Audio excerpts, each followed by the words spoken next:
It's Monday, the 6th of February, and this is From the South. Venezuelan President Nicolas Maduro will set up a meeting guided by the Vatican, aimed to reactivate the dialogue process between government representatives and the opposition. Dialogue began last year in an effort to find a solution to high-running political tensions rocking the country. According to Maduro, a meeting with Pope Francis in the Vatican is being managed. After months of delay, the Colombian government and the National Liberation Army will begin the public phase of peace negotiations on Tuesday in Ecuador. The talks will cover 6 major points already agreed to in preliminary negotiations: the participation of civil society in the peace-building process, democracy for peace, transformation for peace, the rights of victims, ending the conflict, and implementation of the agreements. Also in Colombia, thousands of FARC rebels continue their long trek by foot and bus to demobilization camps throughout the country, where they will hand over weapons. In the northern city of Santa Marta, FARC leader Ivan Marquez joined fellow guerrillas walking towards camps.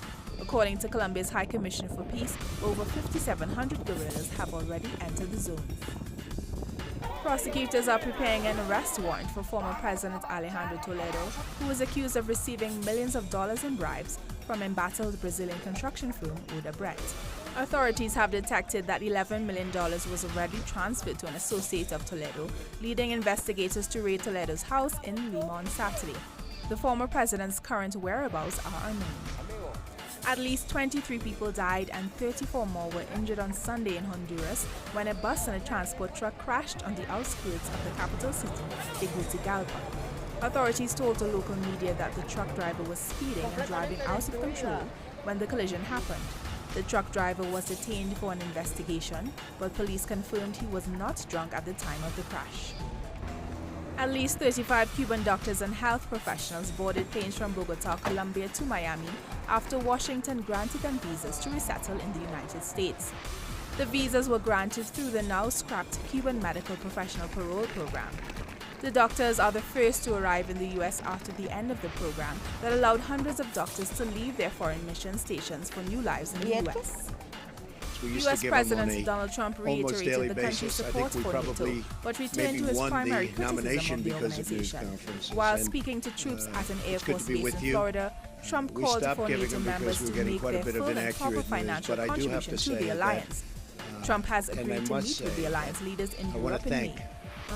In a move to address the environmental and human costs of the mining industry in the Philippines, President Rodrigo Duterte's Secretary of the Environment and Natural Resources, Regina Lopez, has ordered the closure of 23 of 41 of the country's mines.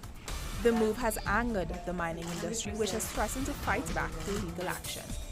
Pro-Palestinian activists and Israeli protesters faced off outside 10 Downing Street in central London as Israeli Prime Minister Benjamin Netanyahu arrived to see British Prime Minister Theresa May on his state visit to the United Kingdom. May has been criticized for her meeting with Netanyahu after Israel announced plans to build an additional 3,000 settlements in occupied Palestinian territory. Thousands of protesters gathered outside the airport to meet former Catalan President Artur Mas and other senior Catalan politicians. Mas is on trial for staging in 2018 and questioned Mas could face a group of refugees and migrants blocked a Greek minister from entering a camp set up in the former Athens airport terminal in a protest against their living conditions. About 600 people live in the camp where the protest took place. The government wants to clear out the entire compound because Greece has agreed to lease it to private investors under its bailout program. Turkish police and security forces detained around 400 suspected members of the Islamic State group in nationwide raids on Sunday. Among those reportedly arrested were foreign nationals and several people suspected of planning attacks in Turkey. Barcelona coach Luis Enrique says that he is not expecting the second leg of their Kings Cup semi-final against Atletico Madrid to be easy, despite holding a 2-1 advantage going into their home leg. Atletico, who have not beaten Barca since the 3-1 victory on February 5, 2006, needs to score at least 2 goals to make it to the final. More on these and other stories on our website telesurtv.net/English.